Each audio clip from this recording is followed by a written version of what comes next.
Okay. So this is, can you hear me? Everybody can hear me? Yeah. Into the fire.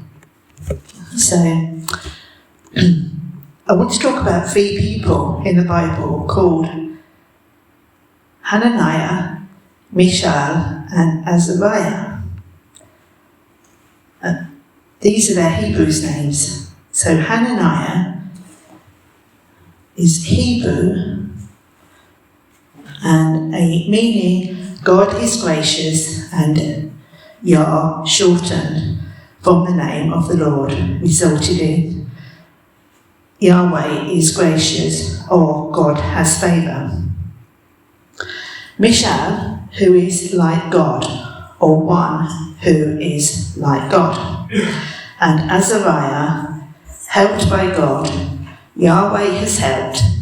And the Hebrew verb, Azai, means to help or support, and Yah, Hebrew God. Now they had a friend called Daniel, and that means God is my judge. Did meaning judge, and El meaning God. I just want to talk about the other 3. These were their names until King Nebuchadnezzar came to Jerusalem and besieged it.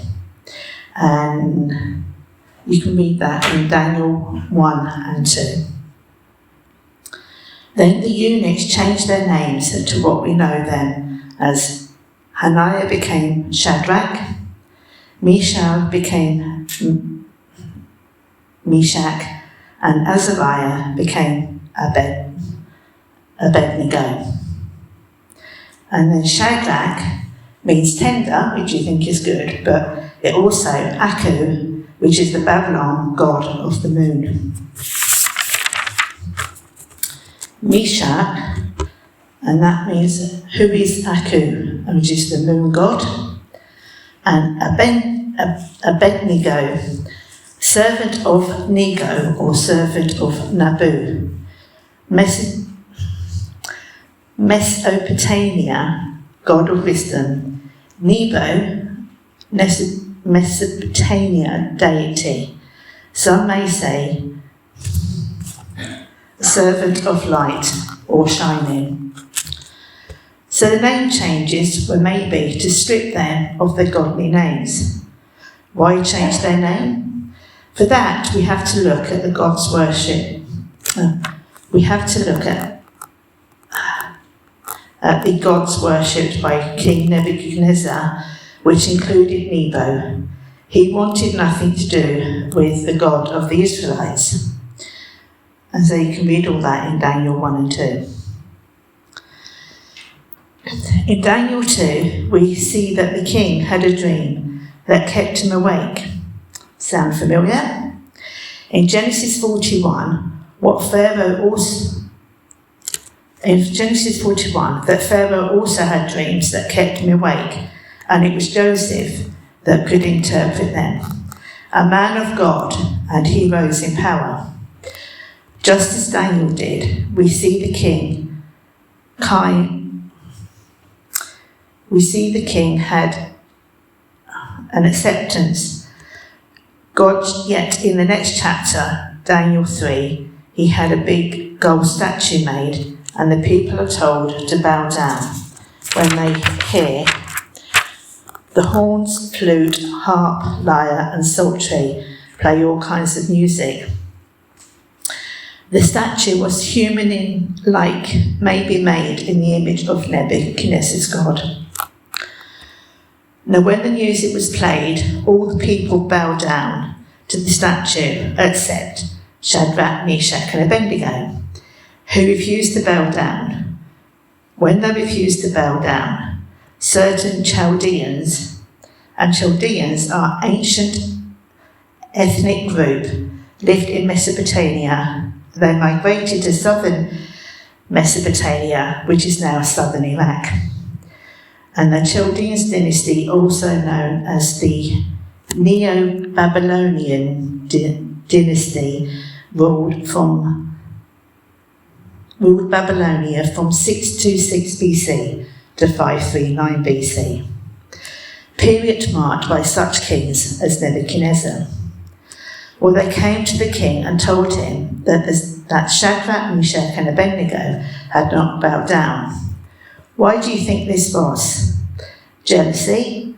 Just obeying the king? Or a way to get rid of them? We don't know because he doesn't say. We find this in Daniel 3, verses 8 to 12. In verse 13, the king became angry and in rage and fury commanded that they be brought before him.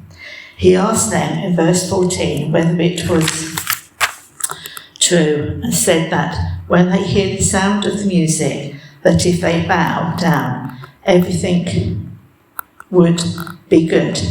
If not, they would be thrown into the fiery furnace. What is the fiery furnace?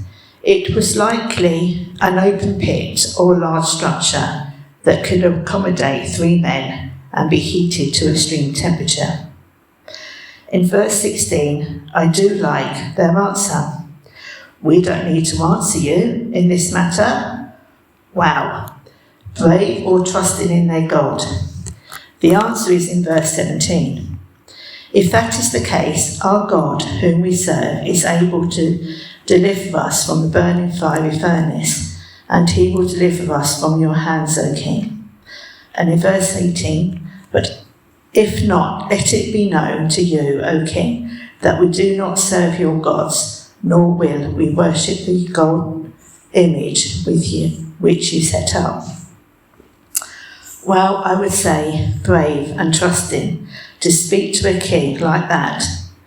Brave, but they had the trust in their God that he could save them. But they also knew where they would end up if they died, that being with their God in heaven.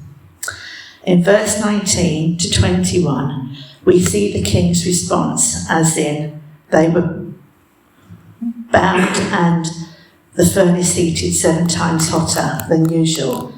Because of the king's command, when they were thrown in, the men who threw them in died. And read that in verse 22. In verse 24, the king asked the question, did we not throw 3 men into the furnace, bound? Yes, O king, was the answer.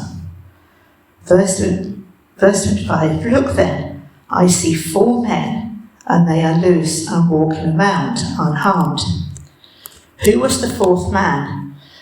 Well, the king says, like the Son of God, and as we know, it was the Son of God, or in there it says an angel. He came to protect the 3 men. But what happened?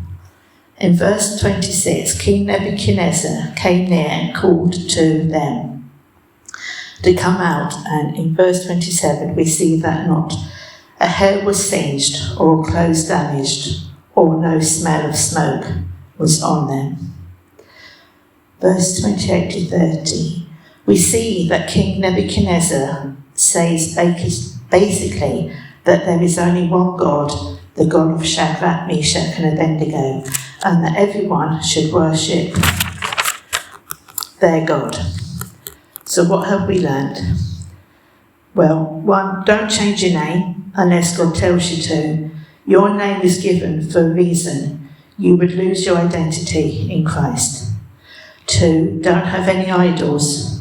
Worship any idols except your God. 3, make sure you have good friends that will stick with you, even in times of trouble.